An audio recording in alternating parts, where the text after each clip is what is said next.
You know, every now and then I like to revisit famous stories and ask a simple question: what if things had gone differently? And there's one story that always feels untouchable: Titanic. But imagine this for a moment. What if, on that cold April night, Rose didn't choose Jack? What if she chose the life society expected of her? The life with her fiancé, Cal Hockley.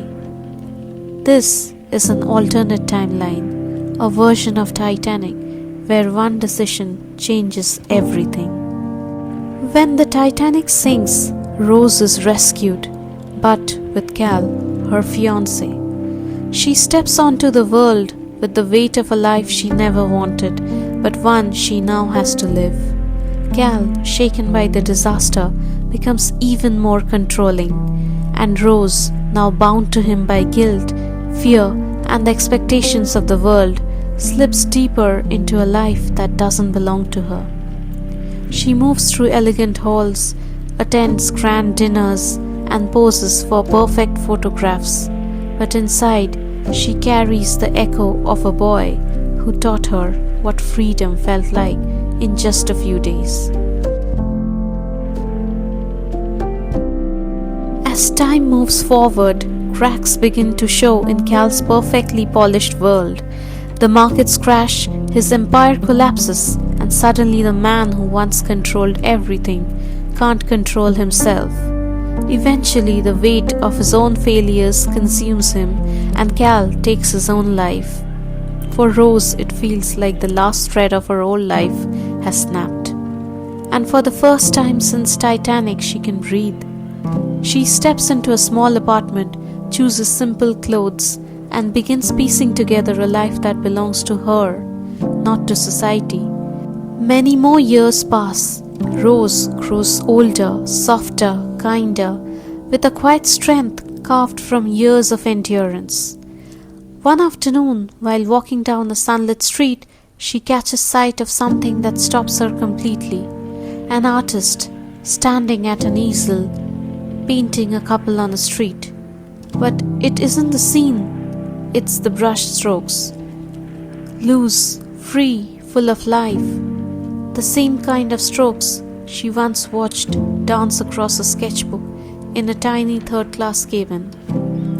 Without even realizing it, Rose's hand reaches out, resting gently on the young artist's shoulder. He turns, and in that moment the world freezes. The same cheekbones, the same eyes, clear, bright, and impossibly familiar. Not Jack, but undeniably Jack's face. She learns slowly, piece by piece, that this young man is Jack's son. Jack had survived that night. He'd been picked up by another lifeboat, freezing, unconscious, but alive. He lived a full life as an artist, traveling town to town, painting for anyone who would let him. He fell in love, had a family, and passed away just a couple of years before this moment. Standing in front of his son, Rose feels something she hasn't felt in decades, a sense of closure she never knew she needed.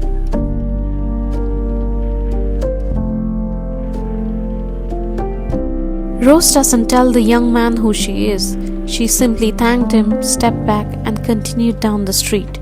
But this time her steps are lighter, because now she knows Jack didn't die in the cold dark ocean that night. He lived, he loved, he created.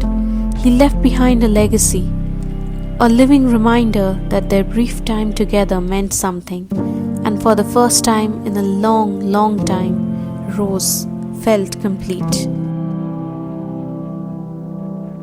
And that's the alternate timeline, a version of Titanic where one choice reshapes an entire life, not into tragedy, but into something quieter and maybe even more human. If you want more alternate stories, mythological twists, or movie reframings, let me know in the comments.